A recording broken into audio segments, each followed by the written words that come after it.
Well, hello there, spectacular private practice owner.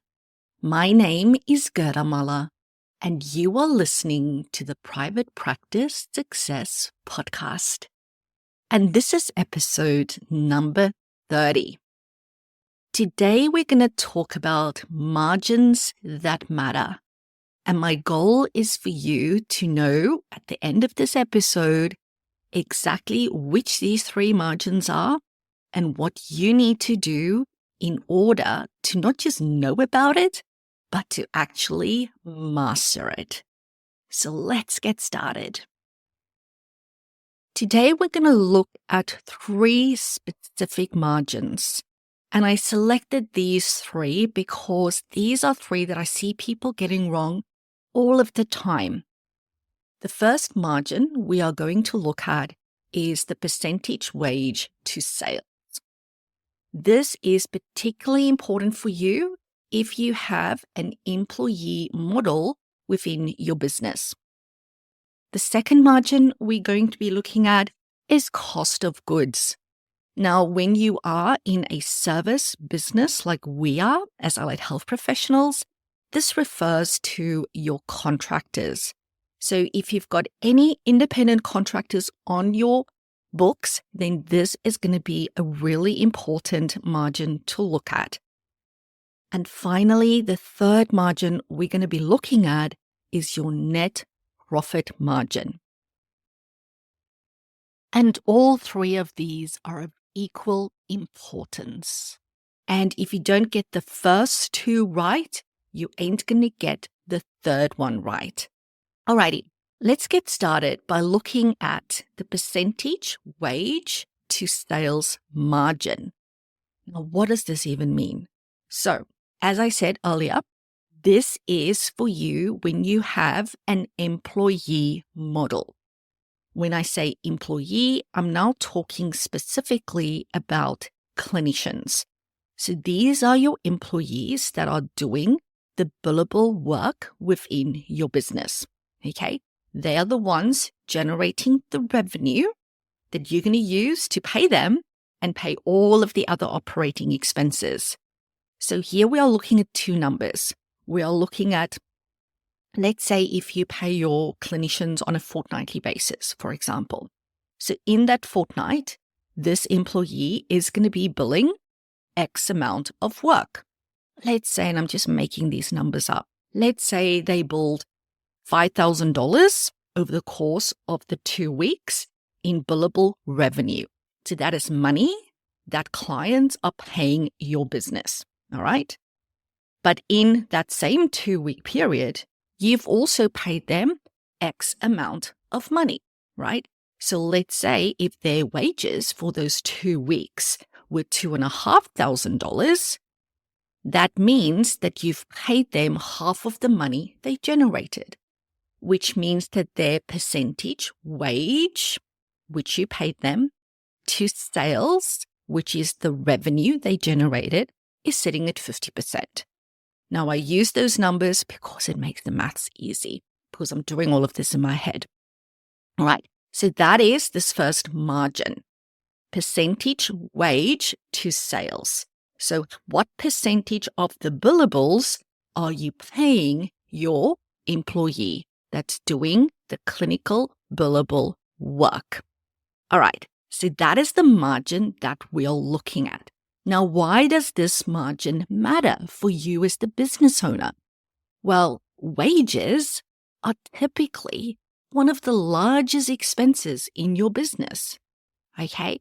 And when this percentage spirals out of control, it can and will very quickly eat into your ability to pay your operating expenses, which is all your bills to keep the doors open, as well as into your profitability. And I want to remind you, if you have a PTY limited company in Australia, you are legally required to be making a profit. Yes, businesses make losses all of the times, but as a general rule, over time, you need to be making profit. Because if you don't, you are trading whilst insolvent, and that comes with big problems in terms of fines from ASIC. You are not allowed to trade whilst insolvent. That has a range of negative consequences for everybody involved in your business, which is not the topic of discussion today. But I want to remind you that it's a legal requirement to make sure that there's profit in this business. If you don't align with that, then you need to close down your PTY limited company and you need to start a non-for-profit. No judgment there. If that's what you want to do, then you need to do that. But if you're going to try and run a PTY limited as a non-for-profit, you're going to cause yourself a huge amount of stress and you're just going to land yourself in trouble. I don't want that for you. So I'm talking to you if you've got a company. All right. So it is your responsibility as the owner of a for-profit company to keep a close eye on this margin, because you need to ensure that your team's compensation aligns with the revenue that they are helping to generate. This is all about creating a sustainable model. Okay? It's only when your model is sustainable that your business can thrive without being weighed down by disproportionate payroll expenses. So a healthy wage to sales ratio then at the end of the day gives you the flexibility to hire strategically, invest in professional development for your team, and reward your high performance because you want to do that. Without the right margin, you can't do any of these things. All right. So long term, you are shooting yourself in the foot by not having the correct percentage wage to sales. So this is why that matters. Now, if you ignore all of this, you know what's going to happen? You're going to find yourself under constant financial pressure. You're going to be unable to reinvest in the business. And you're probably not even going to be able to pay yourself. And I see this happen so often. The number of practice owners that come and reach out to me, talk to me, and they've got group private practices. If you didn't know this information, you would think they are very successful. You're probably guessing that they're paying themselves at least $100K annually, easily. And then they come and talk to me and they say, you know what, Gerda, I can't even pay myself. And not only that, I need to consistently be taking on more clinical work in order to pay the bills. I don't know what I'm doing wrong. We are turning over a lot of them in excess of $1 million. They can't pay themselves. Or they come to me and they say, you know, Gerda, it's really hard for me not to get resentful because I'm the one that has all this risk on my shoulders. I'm the one that's having all these sleepless nights. And my clinical team members are earning 3 times the amount of money that I'm earning. You know why? Because you haven't looked at your margins. It is so important.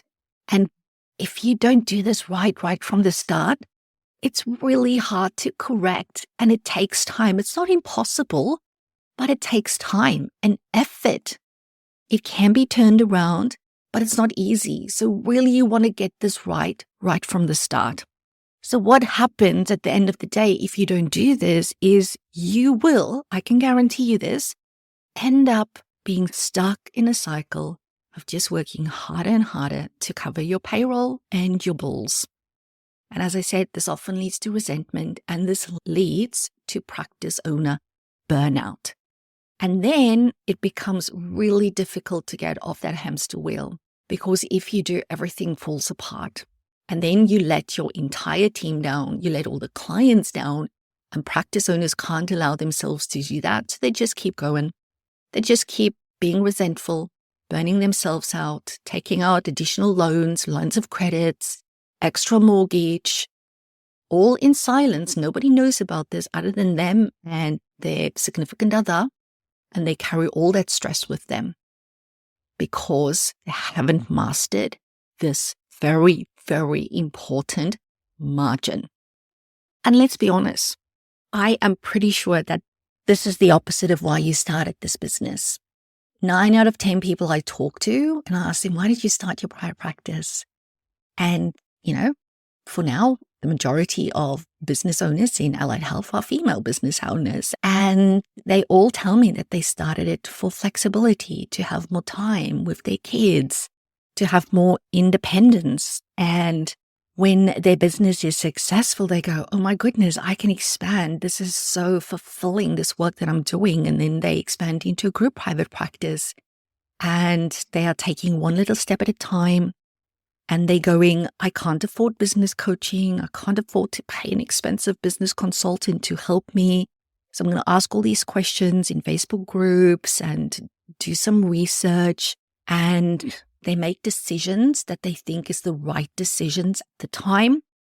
They make decisions based on their own experiences.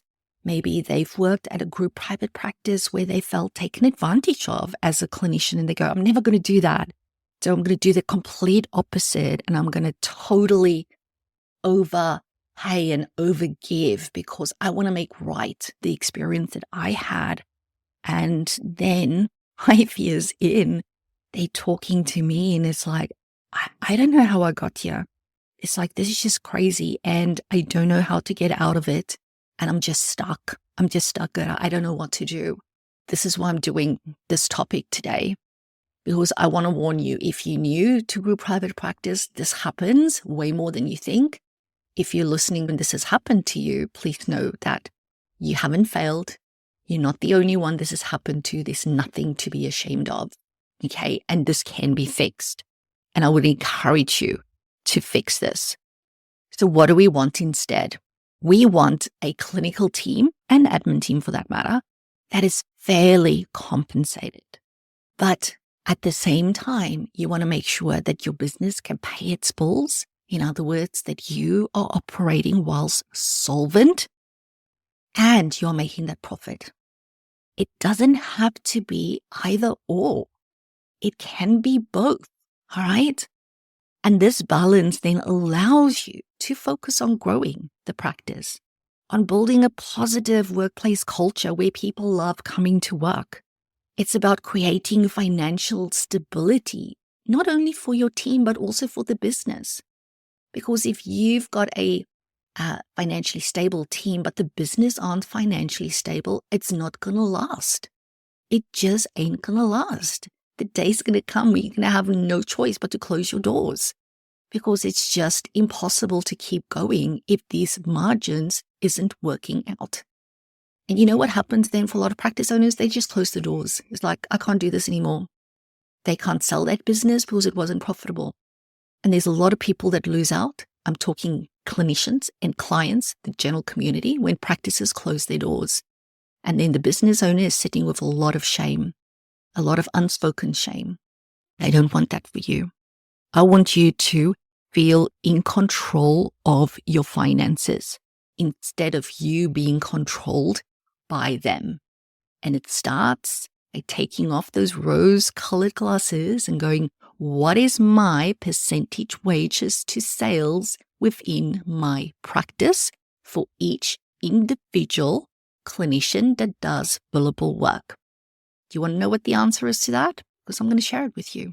It's not 50%. And this answer is not a number that Gerda has just pulled out of thin air. This is a general business principle. And I know what you're thinking. You're going to tell me, oh, but we're different to general business, Gerda. We are allied health professionals. And, we've got marketing restrictions. We are regulated. We've got a code of ethics. We need to be ethically and morally different to other businesses. I disagree. I think every business should be ethical. I think every business should be operating in a morally sound way. I think every business, doesn't matter who you are and what you do, needs to do business with integrity. Other businesses don't get a free pass, and neither do we. In fact, I would say, given the work that we do, working with really vulnerable people that need our help, we've got an even greater responsibility to keep our freaking doors open, to make sure that we can continue helping people. All right? And you can only keep your doors open if you stick to these margins. So if you were to go to an accountant, and I would encourage you to go and ask your accountant this question. If you know other business owners, go and ask them. I'm not saying what they have is going to be necessarily right unless they've had business consulting, coaching, or mentoring, right? Because there's a lot of people out there running all types of businesses and they don't know what the hell they are doing. And there's no judgment on that. That was me for the first 5 years of my business. I didn't know what the hell I was doing. I thought I knew. I thought I was doing all the right things until I knew what I didn't know, right? So you need to be careful who you talk to ask people who should know the answers to these. Do just a plain Google search and ask, what is the recommended percentage wage to sales? Any good, legitimate source will tell you it should be 30%. If you want to sell your business one day, this is going to be a margin that a potential purchaser is going to look at, especially a purchaser that might be a bigger organization, maybe a corporate, those buyers that's going to pay you good money. Those potential buyers are going to look at your percentage wage to sales and they're going to want this to sit at 30%. That's the ideal number. Now, that being said, when you have a talent business, in inverted commas, such as we do. So remember, I just said we aren't different, okay? That still stands. However, there are this slight variations where if you have a talent-driven business, so you've got professionals like allied health professionals, this is lawyers, architects, doctors, that type of industries, the research tells us that this percentage can go as high as 40%. Okay? Can go as high as 40% if you can show cause for why that should be. Now, you don't want all your people sitting at 40%. Okay? Maybe this is a more senior person, maybe somebody that's more got a leadership role, that type of thing. But as a general rule, it should be sitting at 30. And when you work with me in business consulting, we want to get this at 30%. All right? That is the gold standard. Again, I'm happy for there to be this range between 30 and 40. So I want to encourage you today to actually go and work out for each individual clinician. You want to know what this is, but you also want to know what is this for the entire business. So if we had to go and look at your profit and loss statement and I look at this total amount of money that you're paying towards salaries and wages, and I work that out as a percentage of your total revenue, what is that number? And if it's above 40%, then you've got a problem.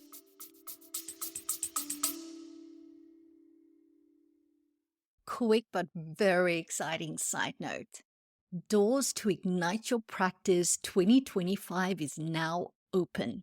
This is a self-study version of one of my best performing and most popular programs. With Ignite, we solve 3 of the biggest problems that stop practice owners from growing their business. And that is lack of money, lack of time, and lack of clinical team. So if you are struggling with any of those 3 issues right now, you need to check out Ignite Your Practice. Within Ignite, I share with you my best strategies to improve your cash flow, fill your diary, retain your clients, reclaim your time, empower your team, and finally, to recruit new talent. These are rock-solid strategies that work across all allied health disciplines, and I'm offering this to you at a fraction of what it would normally cost to work with me. Interested? Just flick me an email at gerda@private-practice-success.com and I will send you a complete outline of what is included. Please note that doors close Monday, 5 May 2025 at 5 p.m. Australian Eastern Standard Time. I can't wait to welcome you to Ignite Your Practice. A solvable problem, but it's a problem and it's something that can be corrected. And If you need help correcting it, you know where to find me. This is what I do. I help practice owners work on this every day, but we do it with integrity. We do it in a way that doesn't make your clinicians run in the opposite direction. It's about taking corrective action. And no, you cannot fix this overnight. It just is what it is. But the sooner you start, the sooner you will get there. The second margin I would love to talk to you about is your cost of goods. Now, as I mentioned earlier, in a service business, this is the cost of your contractors. So just for clarity, if this is a new term for you, costs of goods when you have a product-based business will be the cost of your inventory. So if you've got a stationery shop, for example, your cost of goods is the money that you are paying for your inventory, for all the stuff that's on the shelves, because you need to pay all of that before you can pay your bills and before you can calculate any profit within your business. So costs of goods when you have a service-based business, which is what we do, most of us, 99% in allied health, that is our contractors. Because contractors, of course, are different than employees. It's a whole different way of operationalizing what we do. We manage them entirely differently, right? So a contractor is somebody who you are paying money to in order to look after the clients. Now, I want to make sure that you also understand that there's a difference between independent contractors and the other word, like contractors in inverted commas. I don't like it when people refer to this model as contracting because it's not what it is, and it's extremely confusing to everybody involved. But the other way that people engage contractors in inverted commas is through a services or facilities agreement. So the costs of goods that I'm referring to are what is independent contractors. In other words, this contractor has quoted you to look after your clients. They invoice you and you pay them. If it's the other way around, they aren't independent contractors. Alrighty. If you are invoicing them for the provision of a room, of marketing services, of admin services, of electricity, of stationery, so they pay you, that's not independent contracting. That is a business associate. Let's use that word. Those are business associates because in that relationship, you are actually the service provider because you're the one sending the invoice and you're the one getting paid. Totally different to independent contracting. So when I talk about this margin, I'm talking about costs of goods for your independent contractor. Okay, this is where you as the business are setting the fees for the clients. And when you are getting a contractor on board, you're going, hey, I would love for you to help me manage the overflow of clients coming into my practice. Let me know how much do you want me to pay you per billable client hour. They quote you and you then negotiate with them. And it's really irrelevant how much the business charges the clients. That is true independent contracting. If I've just confused you and you're going, hang on, back up, Gerda, I don't get it. What I'm going to do is I'm going to put a link in the show notes to, I think it goes for about 9-10 minutes, let's say a 10-minute video where I actually talk through the difference between independent contracting and services facilities agreements. Okay, and I would highly recommend you watch it. I think there's too many people out there in our industry that doesn't understand the differences. There's also a lot of people that don't run businesses that think they want to do contracting, but they don't understand the differences. So please make sure that you go and watch that if this didn't make sense to you. All right, to recap, cost of goods for independent contractors. Now, why does this margin even matter? Well, if you've got contractors, they are probably a vital part of your business. But the cost of their service provision to your business can spiral out of control extremely quickly if you don't manage this carefully. So you most certainly need to keep your eye on this number. Knowing your cost of goods margin will help you determine whether the service being provided by your contractors are not only covering their costs so that you can pay them, but also is there sufficient money left in the kitty after you've paid them for that client session so that you can actually have money to pay your bills. So you actually have some money to contribute towards profit, because we've just spoken about the importance of running a solvent business, also known as a financially profitable company. You need to make sure, and it's your job to make sure that you can pay your contractors well and pay your bills and contribute to profit, which of course means that you need to ensure that your pricing structure, i.e. what you are charging the clients, reflect the value that is being delivered. The fees you charge the clients needs to make sure that this margin works. Okay? So there's a lot of moving parts here that you need to keep in mind. It also helps you to confidently scale your services when you know this margin, because you want to make sure that when you are paying your contractor, and we are talking large amounts of money per billable hour, that you feel good about that money, that you don't look at it and go, oh, far out. I'm paying this person so much money and I can't even pay myself. Again, I've mentioned this already.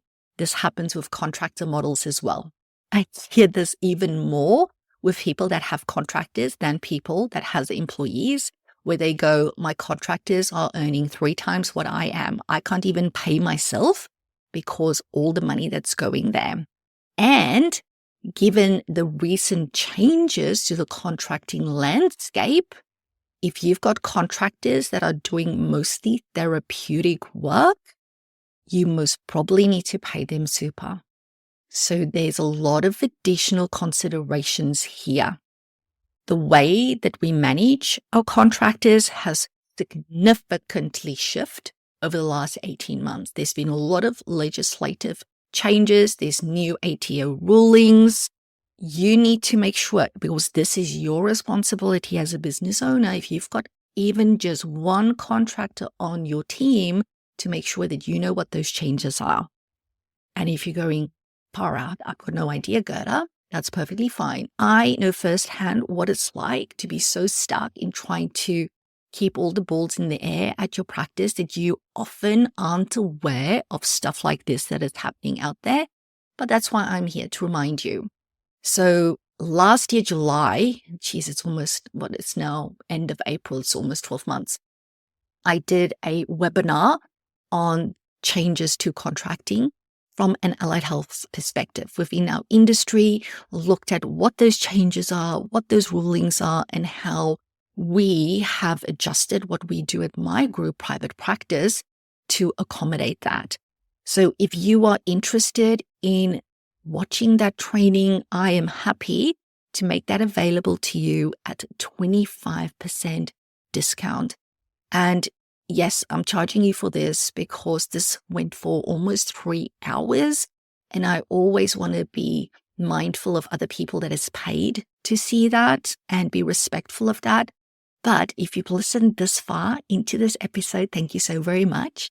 And because you have, go check out the show notes. I will leave a link to that page. It's not expensive anyway, the full price, but I'm going to give you an additional 25% off. I will put the discount code in there for you because I haven't set it up as yet, so I don't know what it is. So I've just decided to do that now as I'm recording because I want you to be aware of it. I want you to know these things because not changing the way you contract is going to land you into big trouble. And don't go just because Gerda has now said you need to pay super, that's what you need to do. There is, like I said, it went for 3 hours. There's a lot of intricacies in here.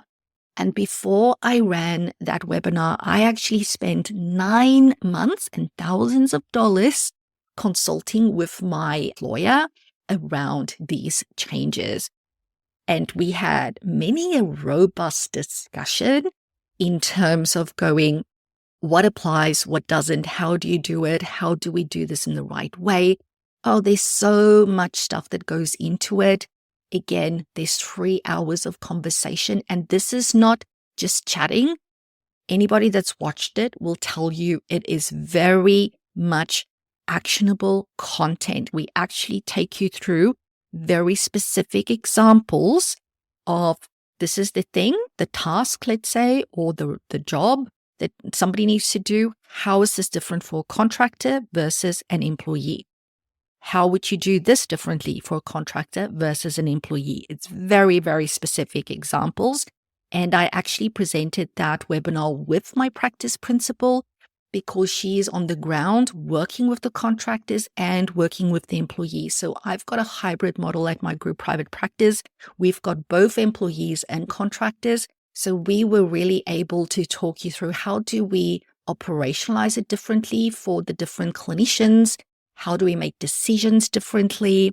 Yeah, definitely worth the watch if you've got employees and or contractors. The thing is this, if you don't keep your eye on this margin, you know what's going to happen? You're going to be overpaying your contractors and you are not going to be in a position to pay your operating expenses. Not even talking about paying yourself a wage for being the one running the freaking business, right? And what happens for a lot of practice owners is that even though they've got a lot of client demand, there's no shortage of clients, the phone keeps ringing, referrals keep on coming in, they're booking in all these clients, but they're not making any money. They're struggling to pay their bills and there's no profit, which means that next year, when the contractor's contract is up for renew, and as any normal, reasonable person would, they're going to go, hey, I'm going to increase my fees to you as the business. So instead of paying me X per billable client hour, I now want Y per billable client hour. And obviously, if they've been doing great work and they tick all your boxes from a contracting perspective, you are going to want to keep them on and you therefore will need to pay them more money probably, right? That's just reasonable. But if you've not been able to even pay your operating expenses, if you've not been able to have some profit that you can put in as some business reserves, you're not going to be able to say yes to them. And then they're probably going to leave. And then it's going to cost you more money in terms of, trying to recruit again or hire somebody else. And then you're going to lose all this revenue. It just comes back to freaking bite you in the ass. You need to make these decisions thinking longer term.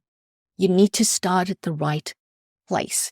You need to have a process for if somebody quotes me, how do I make a decision around what I say yes to and what I say no to? And what ends up happening is practice owners make these decisions from an emotional standpoint. It just is what it is. They just keep on procrastinating, thinking, brooding about it. And then ultimately they say yes because they've got lots of clients and they go, I just need to get these clients in. Even if I just break even, it will be fine. I will make a plan later down the track. Later down the track, things just get more messy. Things just get more dire. And I find that that's when a lot of people come to me as a business consultant. I think I do have a bit of a reputation as a fixer in the industry, which I actually love. The psychologist in me loves to help people. Yes, I love working with practice owners that are really doing amazingly. And they go, hey, Gerda, I just want to, things are great. I want to expand. I want to take over the state. Is like, hell yes, let's do it. I love that. But I also love to help practice owners that are struggling because I know the pathway out of the struggle. I know the pathway out of getting stuck. And what I would say is where a lot of people go wrong is they never accept that help. Or when they do accept it, they expect it to be fixed in 3 months. And I can tell you this now, if you get stuck in a financial situation where you have not looked at these margins and you've not done it right from the start, it's going to take at least 12 months to get out of it. It just is what it is, unless you are happy to have a clean slate and just fire everybody, which is not really doable. And I wouldn't recommend, right? You can do it in a way where you can start to see slight changes, in increases, but you're going to need to have the patience. And what I can tell you now is that 12 months in business is nothing. It is nothing. It might feel like a long period when you're in the thick of it, but it's nothing in the larger scheme of things. So a lot of people just don't have the patience to turn things around. But I want to tell you that you most certainly can do it. So what do we want instead? We want a really well-optimized cost structure so that, yes, you can pay your contractors fairly. You want your contractors to feel well remunerated, but not at the expense of paying your bills, and most certainly not at the expense of your business profitability. Just like with employees, it doesn't have to be one or the other. You can achieve both. And you have a responsibility as a business owner to make sure that your business achieves both. You want to know that every dollar that you are spending on a contractor is contributing to your practice's growth and to your business sustainability. Because if you don't have that knowing, you are not going to be able to deliver exceptional client care. Because all you're going to be doing every day and every night is worrying about whether you're breaking even. And that is not the life I want for you. So, what is the answer then when it comes to cost of goods? And this is where one of my general rules of thumb is going to come in that I'm going to share with you. And if you work with me in business consulting, you would know that I've got lots of these. Because I do like to make numbers and finances as easy as possible. So I'm going to give you one rule of thumb here when it comes to contractors. This one is particularly for you if you have contractors that does in-person work on location. And there can be slight differences between if you've got a fully telehealth team versus a in-person contracting team, because obviously one of the other biggest expenses that we have as a business is rent. Right? Yes, some of us got really great and cheap rent, but a lot of us don't have cheap rent. And rent will be very much based on where you are located as well. But as a general rule, majority of allied health business owners, rent will be one of those big expenses together with your wages. So I'm going to share with you the margin that you need to look at if you have rent that you need to pay. So I'm basing this on the way that we do it at my practice, where we don't pay a percentage, but you can always work this back to actual dollar amounts. Let's say the client pays the practice $250 for their appointment with the contractor. So this is a fee set by the practice. The practice charges the client pays the practice. Okay? However, as a business, we have negotiated with a contractor what their fee is. If a contractor comes to me and say, hey, Gerda, I'm happy to come on board at your practice. I want to be paid X amount of dollars per client that I see for your business, right? So I will go and check and I will go, okay, based on this person's skills and experience, how much do I think I charge them out for? And then I would go, okay, so based on that, the client fee, can I pay this contractor what it is that they would like me to pay them? So the margin that I look at is the following, and this is an actual dollar figure. I know that in order for me to pay my operating expenses and put money towards profit, I need to retain $110 in the kitty after I've paid the contractor. So coming back to our example, if the client pays the business $250, I need to retain $110 right now at the time of recording. Remember, this can go up in time. So if you are listening to this podcast episode in 2 years' time, that's not going to be the number, all right? Because costs are always going up. But right now, it needs to be $110, which means the difference is $140. So now when I go back to this contractor, I can now negotiate. So I know that's the maximum I can pay them. And if I need to pay them super, depending on how I assess their situation, So I've got a decision tool that I use, like a contractor checklist that helps me make a decision as to whether this person needs to be paid super, yes or no.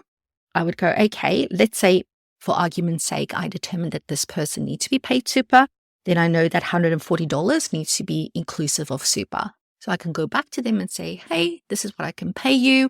And it's a take it or leave it scenario. I don't say that obviously, but in my mind, I know that I cannot pay this person more than $140 because I won't be meeting my margin. And this is where your discipline comes in. If you're going to consistently go, just for this one person, I'll be happy to accept 100.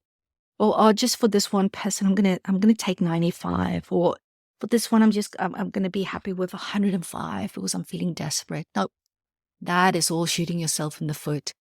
Once you've done the numbers, and you're going to revisit these numbers at least annually, possibly even every 6 months, right? Maybe even quarterly. And the less buffer you have, the more frequently you need to revisit these margins. Like I revisit it, even though I've got a long-standing business, I like to look at it quarterly with my practice leadership team because I always want to stay on the front foot with this. Okay. And going, okay, because we might be hiring another contractor. Is this margin still where it should be? Yes. No. Okay. How does it need to shift? How does it need to be updated? And I can tell you it never goes down because the cost of running a business is always going up. The cost of paying your admin team, super is going up. Wages are going up. It never goes down. So if you are right now retaining less than 110, it might be explaining some of your financial difficulties. Okay. So you want to know what is this margin, and then you want to have the discipline to let people go if they aren't willing to come on board with what it is that you have to offer, which also means that you need to know how to have those conversations, how to sell your business. Why should they come and contract with you rather than somebody down the street? There's a lot of additional stuff that needs to come in here. But for now, I just wanted to share that margin for you so that you at the very least know what is that goal that I need to get to. And again, if you aren't close to that and you need help in getting there, you know where to find me. Last but not least, I want to talk to you about your net profit margin.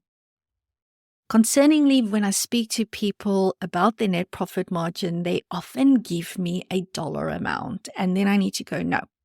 When I'm talking about your net profit margin, this is not that you make X amount of dollars in profit in the last financial year. This is a margin expressed as a percentage. So how do you calculate then your net profit margin? First, you need to know what was your turnover in the last financial year. Then you want to know what was your net income. So net income is your sales, aka your revenue, aka your turnover, minus your expenses. That's your net income. And then you do net income divided by your sales revenue, and that gives you your net profit margin. If you don't know what it is, calculate it. And then I would also ask your accountant to do it and make sure that you got it right. Now, where people often go wrong when they're working out their net profit margin is they don't put in owner's pay. So when I look at net profit margin as a percentage, I always make sure so that we can compare apples with apples. When I work with practice owners, it has to include the cost of your wage as the business owner, irrespective of how you pay yourself. So why does profit margin matter? Well, it is ultimately an indicator of how well your business is doing. It indicates, is this a great business? Yes or no? What is the financial health of your business? Because this is what is left after all expenses are paid. And this number will be key to the long-term sustainability and viability of your business. Okay, a strong profit margin tells you that you are not only surviving in business, but you are actually thriving.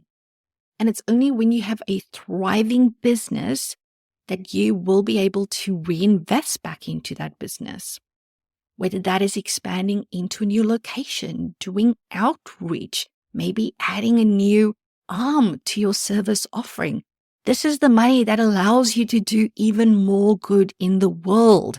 Okay, but it's your job to make sure that it's there so that you can reinvest back into the business.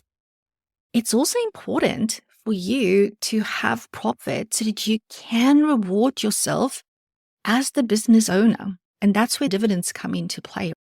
If you are still working in the business on an ongoing basis, you need a wage.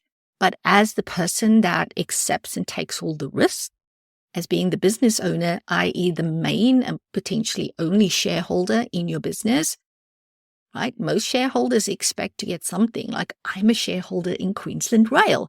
I get a dividend paid out to me every quarter.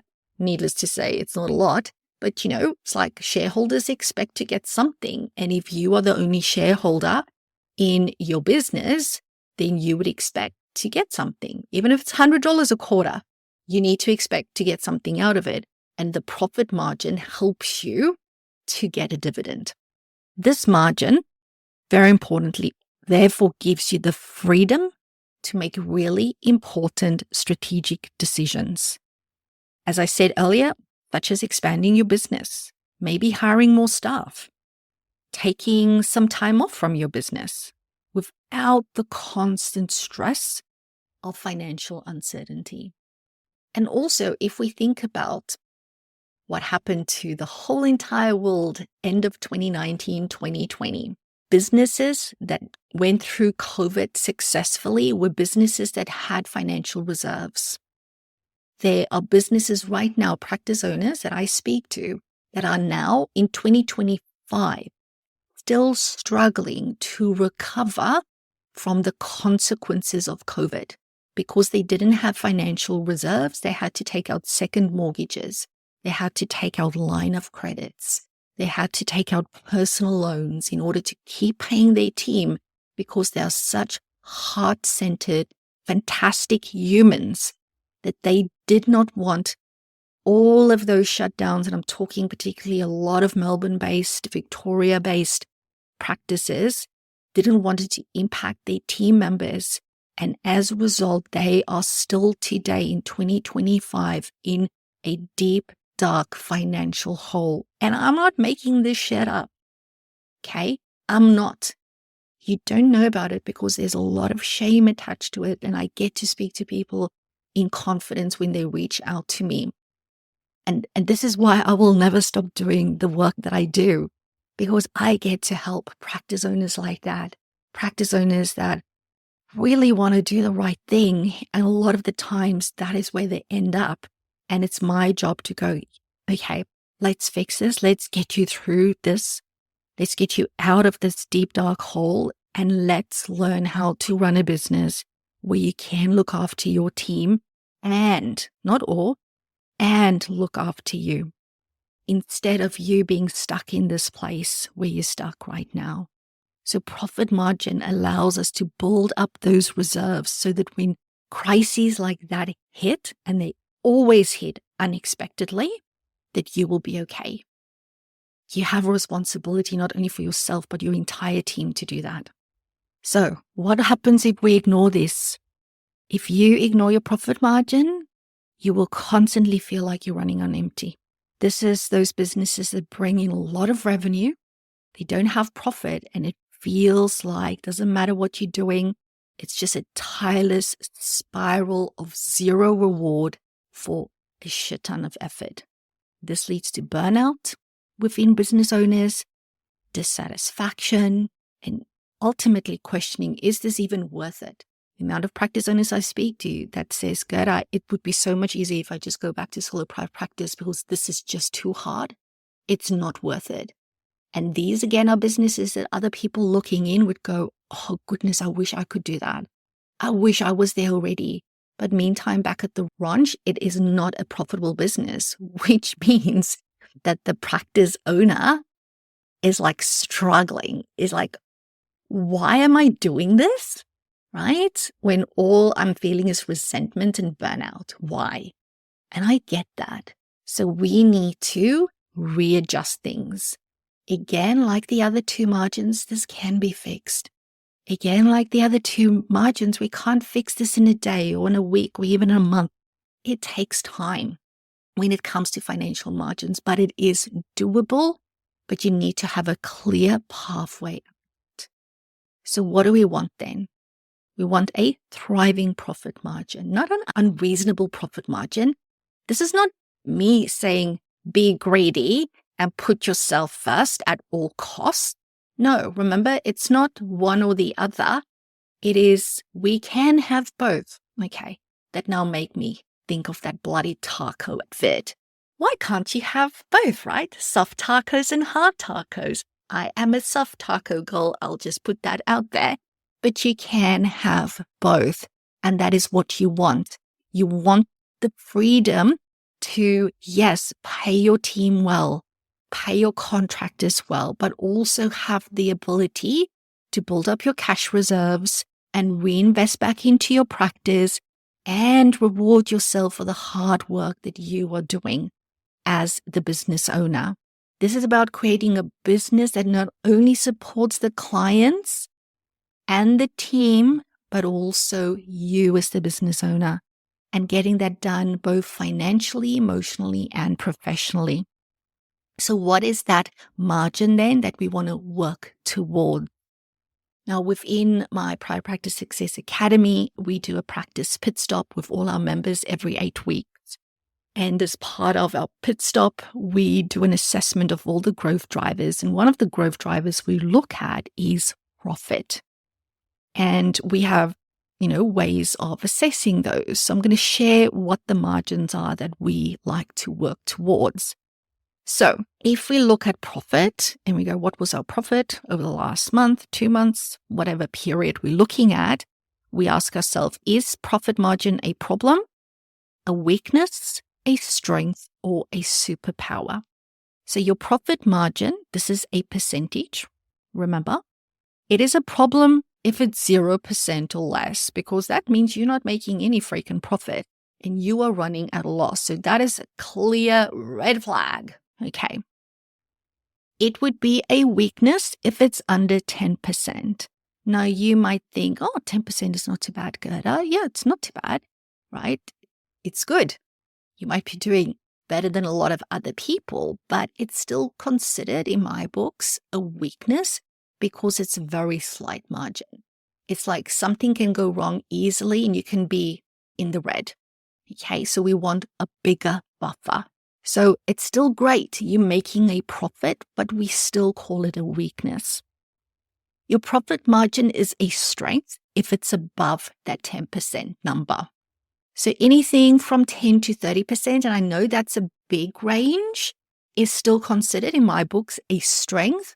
Obviously, you are always just competing with your own business. So if your profit margin right now is at 10, maybe your goal for the next quarter is to get it to 11 or to 12%. Or maybe over the next year, you want to get it to 15%. You are only competing with yourself here. So 10 to 30 is still a strength. Then if your profit margin is sitting at 30% or above, that would be considered a superpower. And a superpower is what, in profit, is what's going to allow you to build a sellable business. Because at the end of the day, if you want to sell your business at a good price, because remember, anybody can sell a business. You can pay me $100 tomorrow to buy my business. And if I decide to sell it, I can walk around town saying, "Ooh, I just sold my business. Aren't I cool?" Well, you're only cool if you actually sold it at a good rate. And the asking price is going to be determined by your profit margin, not only over 1 year, but over the last 3 years. And of course, there's other formulas that come into play in terms of generally is it times 2, times 2.5, times 3 in terms of what that dollar amount for value is going to be. But if you want the option and the choice to one day sell your business at a good rate, where this becomes part of your retirement planning, you want it to be sitting at 30%. And then when it sits at 30%, then it's hunky-dory. I'm not saying get greedy and go, I want it to sit at 40, 50, 60. That's not what I'm saying. Okay. This is not about greed. This is about having a responsible business, a business that serves its purpose, not only legally as required under ASIC here in Australia, but also for the purpose for why people start a business, to create a sellable asset so that one day I can retire and look after myself. All right. Geez, that was actually a lot of content. When I initially thought about this, I thought, it's 3 margins. It's probably going to take me 15 minutes to get through all of these. And I think it's taken way more than 15 minutes. And if you've listened all the way to the end, thank you so much for listening all the way here. Remember to go and check out that contracting in private practice training in the show notes. I'll be sure to add a discount code in there for you. Be sure to check out the show notes for that 10-minute video where I talk you through the differences between contracting and services facilities agreements. That will be totally free for you to have a look at. And yeah, thank you so much for tuning in. And as always, remember that I am here to help you build a practice you can't stop smiling about.